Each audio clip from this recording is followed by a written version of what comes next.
Foundation और मैं हूं शुभी आपके साथ। बिहार में चुनाव के दौर में कोरोना वैक्सीन को लेकर जो सियासत काफी ज्यादा गर्मा उठी थी, उस पर अब चुनाव आयोग ने विराम लगा दिया है। दरअसल आपको बता दें कि बीजेपी की तरफ से जब अपने घोषणा पत्र में ये बात कही गई थी कि हम कोरोना की वैक्सीन को मुफ्त में बांटेंगे, तो इसको लेकर निर्वाचन आयोग से शिकायत की गई और ये कहा गया कि ये आचार संहिता का उल्लंघन है। अब इसी को लेकर चुनाव आयोग ने ये बात क्लियर कर दी है और ये कह दिया है कि इसमें कोई भी नियम का उल्लंघन नहीं हुआ है। ये बात ठीक है, इसको अगर कोई घोषणा पत्र में रखता भी है तो उससे कोई भी दिक्कत नहीं होगी। आपको बता दें कि शिकायत में कहा गया था कि यह वादा चुनाव की आदर्श आचार संहिता का उल्लंघन है। सूचना का अधिकार कार्यकर्ता साकेत गोखले ने आयोग से यह शिकायत की थी। चुनाव आयोग ने इस शिकायत की जांच के बाद कहा कि यह मामला आचार संहिता उल्लंघन के दायरे में नहीं आता।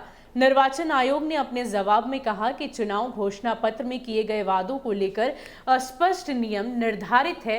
इसके तहत घोषणा पत्र में कोई ऐसा वादा नहीं किया जाना चाहिए जो संविधान की भावना के प्रतिकूल हो। साथ ही ऐसा कोई वादा जो चुनाव की पवित्रता या मतदाताओं के अधिकार को प्रभावित करने वाला।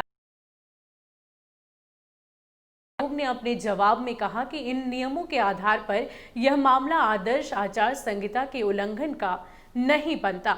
आपको बता दें कि बिहार विधानसभा चुनाव को लेकर बीजेपी ने पिछले दिनों अपना संकल्प पत्र जारी किया था, जिसमें कोरोना महामारी का टीका आने के बाद बिहार में इसे लोगों को मुफ्त देने की घोषणा की गई थी। इसको लेकर विपक्षी दलों ने तीखी प्रतिक्रिया दी थी। बीजेपी ने अपने संकल्प पत्र में 11 वादों का जिक्र करते हुए कहा कि कोरोना से लड़ाई के लिए बिहार की एनडीए सरकार एक उदाहरण स्थापित करेगी। इसके तहत कोरोना महामारी का टीका तैयार हो जाने के बाद लोगों को यह मुफ्त में दिया जाएगा। तो आपको बता दें कि चुनाव आयोग की तरफ से अब बीजेपी को क्लीन चिट कर दिया गया है और उन्हें कहा गया है कि ये जो उन्होंने अपने घोषणा पत्र में इस बात का जिक्र किया था कि वो जब कोरोना की वैक्सीन आएगी तो उसे बिल्कुल मुफ्त में बांटेंगे, इसमें कोई भी गड़बड़ी नहीं है। ये आचार संहिता का कहीं से भी उल्लंघन नहीं है। आचार संहिता का उल्लंघन तब होता है जब किसी भी बात जो भी घोषणा पत्र में लिखी होती है उससे संविधान को कोई ठेस पहुंचे, और ये उस दायरे में नहीं आता। इसलिए बीजेपी के इस घोषणा पत्र में ये जो बात कही गई है उससे कोई भी दिक्कत नहीं होगी।